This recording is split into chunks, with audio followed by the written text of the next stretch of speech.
The originally romantic wedding venue unexpectedly caught fire. The fire quickly spread. Firefighters arrived at the scene. The place was already in chaos. A worried bridesmaid ran over to seek their help, saying the DJ set off pyros inside the tent, and half the wedding party's still in there. The bride and groom were also missing. Firefighters immediately took action. They rushed into the tent to evacuate the trapped crowd. The flames grew stronger and stronger. Firefighters found a person severely burned. The melted fabric had fused with his skin. They needed to rescue him quickly for treatment. Some people were trapped under the collapsed tent. The firefighters hurried to save the children. After searching, they finally found the trapped bride. At this moment, she also had no idea where the groom was. On the other side, firefighters cut open the tent with a knife. They finally found the unconscious groom underneath. They worked together to rescue him and carried him onto a stretcher. His pulse was very weak at that moment. He needed oxygen immediately. The bride beside him was about to burst into tears, thanks to their timely rescue. The man finally regained consciousness, but another person was not so lucky. The melted fabric had fused with his skin, sealing his mouth shut. The victim had inhaled too much thick smoke and needed intubation urgently. Mikami carefully cut the fabric with a small knife. Then Sylvie inserted a laryngoscope into his throat. Successfully, she placed the oxygen tube inside. Seeing the man saved, the firefighters finally breathed a sigh of relief. No doubt,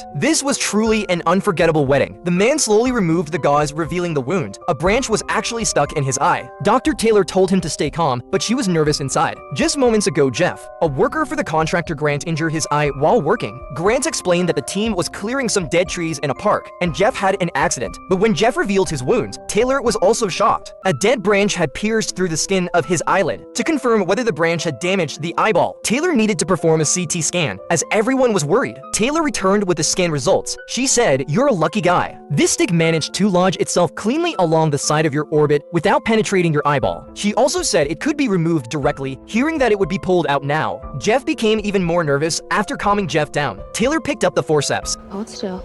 and steadily pulled out the stick. There.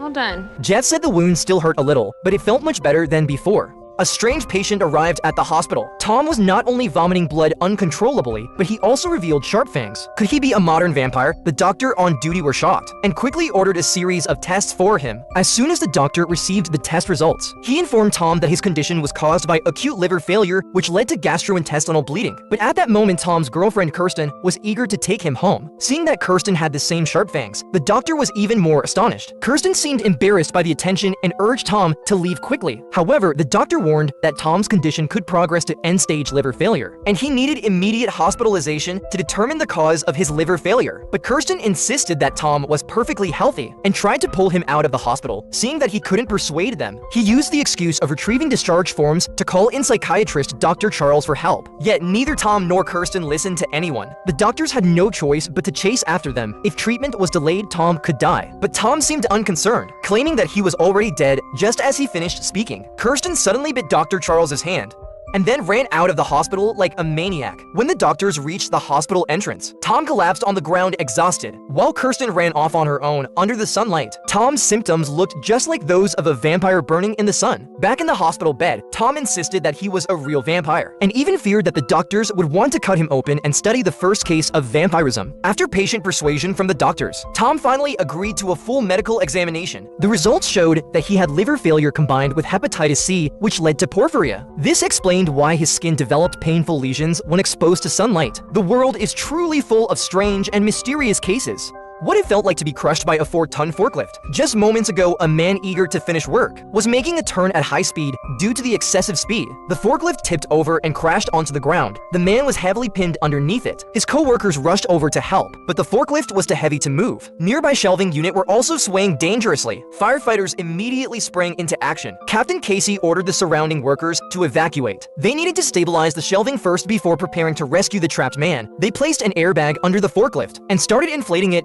As the airbag expanded, the man let out a painful scream. Casey quickly halted the operation. At that moment, a nearby shelving suddenly collapsed. Seeing this, crews rushed forward and used his shoulder to hold it up. If the shelving completely fell, the man would be doomed. Boxes continued to tumble down from above. Firefighters hurried to brace the shelving unit with struts. By now, the man had already lost consciousness. They needed to act fast, as the shelving could collapse at any moment. Harriman suggested using the jaws of life to lift the forklift, believing this to be a workable plan. They quickly retrieved the tool as the machine powered on. The forklift was successfully lifted, seizing the opportunity. They swiftly dragged the man out from underneath. Upon examination, his belly had been severely crushed. His breathing was extremely weak, and he needed to be rushed to the hospital immediately. What kind of risks are involved in pruning trees? Just moments ago, firefighters were called out. A man shouted loudly, "Frank is dead. He must have had a heart attack or something. 1 minute he was fine. He was dropping branches to me, and suddenly he just stopped moving." Firefighters carefully observed the scene, seeking the most suitable rescue method. Suddenly, there was a cracking sound. The branch supporting Frank was about to break. Chief Bowden immediately decided to use the ladder to send a firefighter to the treetop. A firefighter climbed the ladder, using a chainsaw to cut interfering branches. Kelly, carrying a rescue rope, climbed above Frank, securing the rope to his safety harness. At this moment, Kelly unexpectedly discovered that Frank still had faint signs of breathing. Rescue needed to be administered promptly. Just then, the branch suddenly broke, making the rescue more challenging. Frank's entire weight pressed on Kelly's one arm. In this critical moment, Kelly threw down the other end of the rope. The team members on the ground caught the rope. Securely tying it to the fire truck, Kelly took out a knife, cutting Frank's original safety rope, and used a nearby branch as a pulley. The firefighters below slowly lowered the rope, gradually bringing Frank down. Paramedics quickly examined Frank and prepared to start CPR. At this moment, Dawson suddenly noticed that Frank was carrying Caddy. Dawson realized that the victim was diabetic. After testing, it was found that Frank's blood sugar was below 20%. They quickly worked on stabilizing his blood sugar. Frank's eyes sprang open. Fortunately, he would be just fine. A fire broke out suddenly in an apartment. The firefighters rushed in immediately to rescue. They ran through the raging flames amidst the thick smoke. Lieutenant Casey found two residents who had survived. Just as they were returning, the fire suddenly intensified. The soaring flames trapped Casey and the victims on the 8th floor. Casey braced the door with his body. The fire roared like an enraged dragon, trying to destroy the last barrier. The room was filled with smoke. Casey gave up his own protective mask, handing it to one of the victims. Meanwhile, the other firefighters had set up a ladder, attempting to rescue the three directly from the window.